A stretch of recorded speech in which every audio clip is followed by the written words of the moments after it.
কিন্তু সে প্রাণ বহির্ভূত ভাবে কেন অন্যায়ভাবে কোর্টের আদেশ অমান্য। রাজধানীর মিরপুর পশ্চিম শেওড়াপাড়া এলাকা দখলবাজি ও প্রভাব খাটানোর কারণে এখন আলোচনার কেন্দ্রবিন্দু। স্থানীয় ভুক্তভোগী রাজনৈতিক মহল ও প্রত্যক্ষদর্শীদের অভিযোগ, আওয়ামী লীগের ঘনিষ্ঠ আলমগীর আদালতের নির্দেশ অমান্য করে নালিশি জমিতে অবৈধ নির্মাণ কাজ চালিয়ে যাচ্ছেন।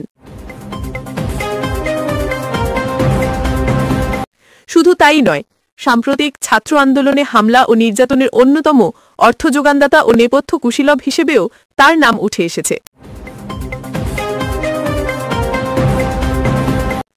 গত ৫ অগস্ট ঢাকায় শিক্ষার্থীদের উপর সংগঠিত হামলার ঘটনায় প্রত্যক্ষভাবে সংশ্লিষ্ট থাকার অভিযোগ উঠেছে আলমগীরের বিরুদ্ধে।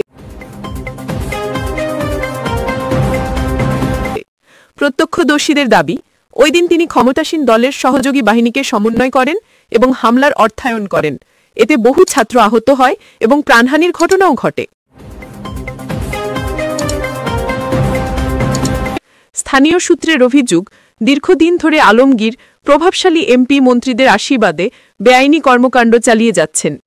তাদের ছত্রছায়ায় তিনি শুধু জমি দখলই করেননি, ছাত্র নির্যাতন ও হত্যার মতো ভয়াবহ কর্মকাণ্ডেও অর্থ ও সহায়তা জুগিয়েছেন। এ কারণে পুলিশ প্রশাসনও প্রায়ই তার বিরুদ্ধে ব্যবস্থা নিতে দ্বিধাগ্রস্ত হয়ে পড়ে। মিরপুর পশ্চিম শেওড়াপাড়ার একটি নালিশি জমি নিয়ে চলমান মামলার সময় আদালত স্থিতাবস্থা বজায় রাখার নির্দেশ দিলেও সেটি প্রকাশ্যে অমান্য করছেন আলমগীর।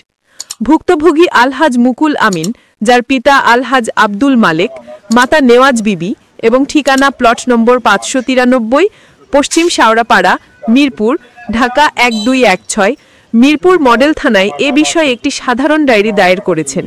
তিনি জানান, দেওয়ানি মোকদ্দমা নম্বর ৫২২/২০২৪, যা বর্তমানে বদলিক্রমে মোকদ্দমা নম্বর ১২০/২০২৫, যুগ্ম জেলা জজ ৬ষ্ঠ আদালতে বিচারাধীন।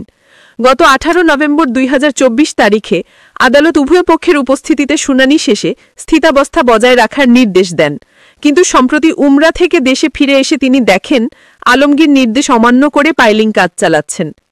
আলহাজ মুকুল আমিন বলেন, আলমগীর আমার জমি দখল করেছে, আদালতের নির্দেশ উপেক্ষা করে অবৈধভাবে পাইলিং করছে। শুধু আমার ক্ষতিই করছে না, ছাত্রদের রক্ত দিয়ে খেলছে। স্থানীয়রা মনে করেন, রাজনৈতিক ছত্রছায়ায় আলমগীরের মতো দখলবাজরা আইনের শাসনকে বৃদ্ধাগুলি দেখিয়ে সমাজে অস্থিরতা সৃষ্টি করছে।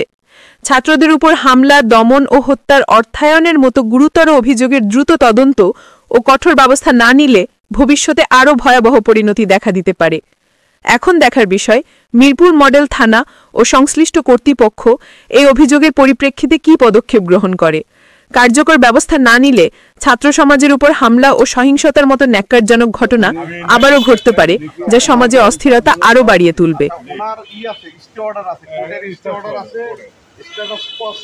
কাজ করতে পারবে না, এরপরেও জোরপূর্বক আলমগীর সাহেব কাজ করতেছে। উনি আওয়ামী লীগের জার্মান শাখার সভাপতি।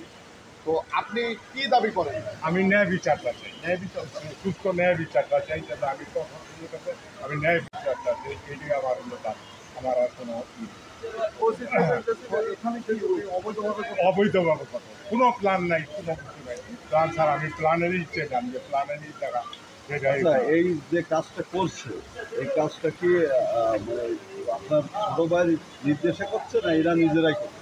না, ছোট ভাইয়ের নির্দেশে এখানে সালাম হইল।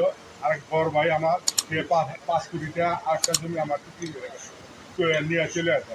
তো এই দেশে আইন আছে নাকি? ওই আমার ছোট ভাই যে আলমগীর, সে বলে যে এই দেশের আইন কি আছে, বাংলাদেশের আইন, তোর এইটুকু আইন আমি মানি। মানে না, সে আইন মানে না, সে অমান্য করি। এই সালাম হইল সহযোগী, রুহুল আমিন আমার বড় ভাই, সে হইল সহযোগী। সে 50 লাখ টাকা আনতে ওই জমিতে নিচ্ছে। আর আরিফ, এই 4 জনের নাম আমি থানায় জিডিও করা আছে। আপনি আমাদের এই কাগজে হ্যাঁ, সম্পূর্ণ আমি রাজুকে এই ব্যাপারগুলো, আর রাজুকে আমি দরকার করবো। আচ্ছা, ঠিক আছে। এটা কোন থানায় দিয়েছিলাম? এটা মিরপুর মডেল থানা।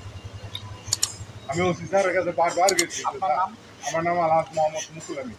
আচ্ছা, আলহাজ মোহাম্মদ মুকুল আমিন দাবি করছেন যে এই জমিটা অনেক অংশ ওনার, এবং উনি আইন বহির্ভূতভাবে আলমগীর সাহেব, যিনি জার্মান প্রবাসী, সম্ভবত উনি আওয়ামী লীগ জার্মান শাখার সভাপতি। উনি এই ওনার সমস্ত কাজগুলো ডকুমেন্ট আছে।